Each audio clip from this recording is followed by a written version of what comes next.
All right, so Chris talks about the ideal disc for listing client care, any specific differences between listing and buyer client care personalities.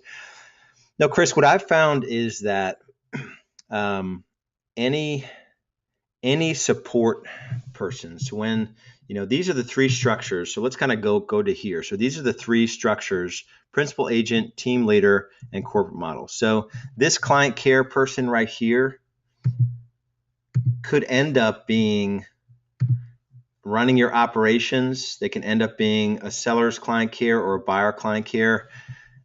Typically, the amount of communication in the beginning, like when you have one admin, you may leverage this one admin to get on the phone with your sellers, to put out fires if they're licensed with existing transactions. So this may be an exceptional individual.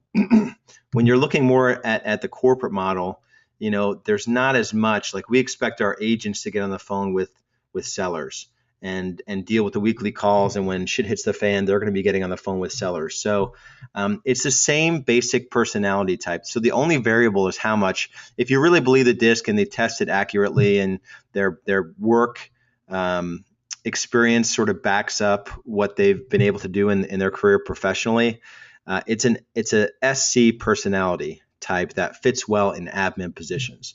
So any of these positions: marketing coordinator, seller client care, buyer client care.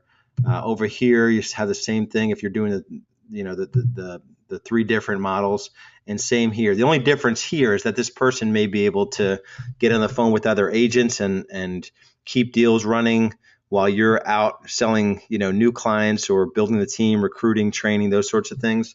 But it's basically an SC personality type. You don't need a bunch of D. D is the biggest sort of wild card, in my opinion.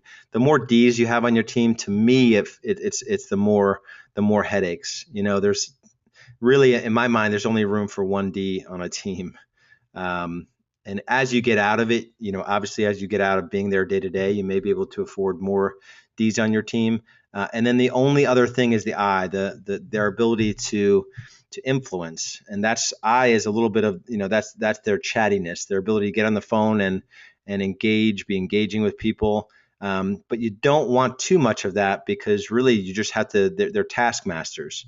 So it's really SC personality type, and they've been in support and admin roles before. So I don't see a difference between listing and buyer client care, because really both of them are going to end up being on the phone with agents, or